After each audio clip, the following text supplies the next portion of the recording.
94 সালে উমরাত ফুলতলির সাহ, আমি কলিয়ার সাহ, গৌরগুড়ি সাহ, উমরগুড়ি হুজুর, ক্যাম্পুরি হুজুর, তারপরে 11 জন আমরা আসলাম। আমরা বেসা ওলামাদের দরবার নাই বেটাই, আমরা এখন বুঝি ওই যে আগে পুরিয়ানো হইয়া গেলা।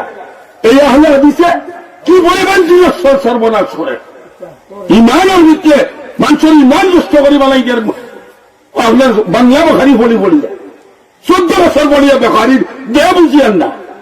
ওই ঘুরে ওই আমরা বিশ্বাসী হুজুর আর কত বস্তরি বেখারি বলাইয়া সে হল দিস আমার নাজিম সাহ এদারার 1 নম্বর ছাত্র, পয়লা থেকে লইয়া বৌদ্ধর 1 নম্বর ছাত্র, আজ পর্যন্ত বেখারি জুট করে দিতাম পারি না। ধরে এখন আমি বলাইতাম না। ওই 2 বছর আগে আমি বলছি না আমি মহতমিম আমার ওদার আপনি বলাই করবো, ও কোনো মতে নিশ্চয় নিয়াও এন্ডা আওলা দিলেছে সহজ হয় না। আর বাংলা বেখারি বলিয়া হয় আমি বেখারি বুঝি দিছি। আল্লাহ ওটাই আজ আমরা ইমান লইয়া যাই যাকে খ্রিস্টান মিশনারিরা মানুষে খ্রিস্টান মনে করে, ইহুদিরা ইহুদি মনে করে, কাদিয়ানিরা কাদিয়ানি মনে করে, কিন্তু একগুলো ইহুদি চক্র মুসলমানের ভিতরে হামাইয়া আমরা মাঝে মাই লাগাইয়া আর মাঝে দিয়ে ফায়দা তারা লুটে। খবরদার এটা করবো না।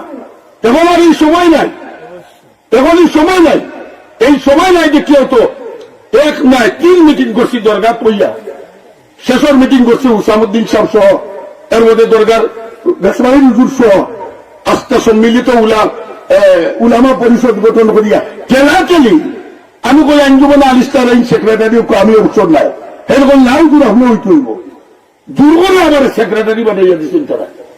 আমরা ওরা মজবুত, আমরা একজনের প্রতি মহাব্বত। আরে বেটাই তোমরা সেটা বুঝবা।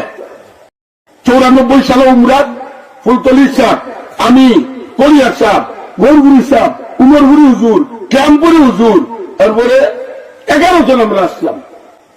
জিদ্দাই এয়ারপোর্ট নামছি, লামার বাদে কলিয়ার সাহেব ফুলতলির সাহেবের কইলাম নামাজ আপনি বলতে হইব।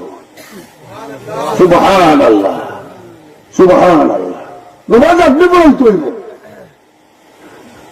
ফুলতলির সাহেব এটা বুঝি না, বড় ভাই সাহেব নামাজ বলি না, বুঝলেন?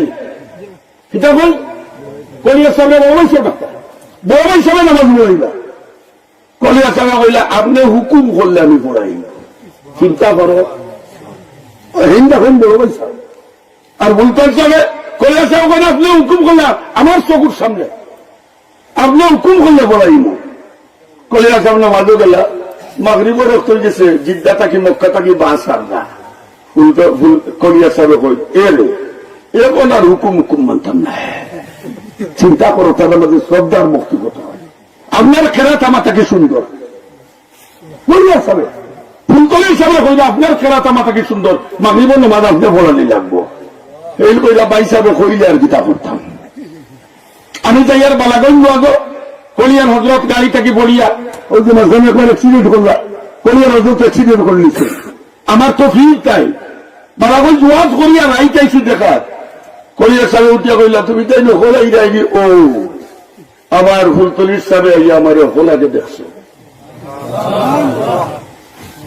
তোমরা মনে করো তো আমরা মনে করবা, এটা ভুল ধারণা ভাঙ্গ। বায়ামপুরি সাহেব মোল্লা, বায়ামপুরি সাহেবের ইন্তেকালের বাদে সকল আগে ফুলতলির সাহেব আইসেন আতিয়া জকিগঞ্জ থেকে এখানে ওলা চিন্তার মধ্যে আমরাও মধ্যেও আছে। আমরাও তো আল্লাহ রাবেন তো প্রায় সময় হুসামুদ্দিন সাহেবের লোকে দেখা হয়, খবরুদ্দিন সাহেবের লোকে দেখা হয়। টাইম দেখলে আমার চেয়ার ছাড়ি দেন, আমি দেখলে তাদের চেয়ার ছাড়ি দিই।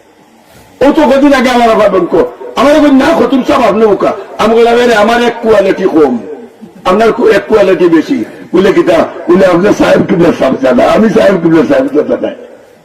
আমরা তোলা মানি একজন একজন ওলা শ্রদ্ধা করি। এই কারণে সবার কাছে অনুরোধ, এখন কোন সময় একতলাফর নাই, এখন কোন সময় হইল ইমান রক্ষা করার, আমল রক্ষা করার সময়। একবার কাদিয়ানি হলে একটা দুনিয়া নের গিয়া, একবার নাস্তিক হলে একটা দুনিয়া লইয়া যার গিয়া, একবার বন্ধ ফির হলে একটা দুনিয়া লইয়া যার গিয়া। একবার ওইটা আগে হইলে হলো ওদের একব পরিষেবা হইলে রানি ওই যে কেউ ফিরে না খালে কোনটা ইশারা করলে ওটা বুঝছো না, বুঝছো না? ওগুলো তো লাইবে হামজা নাচ দেখায়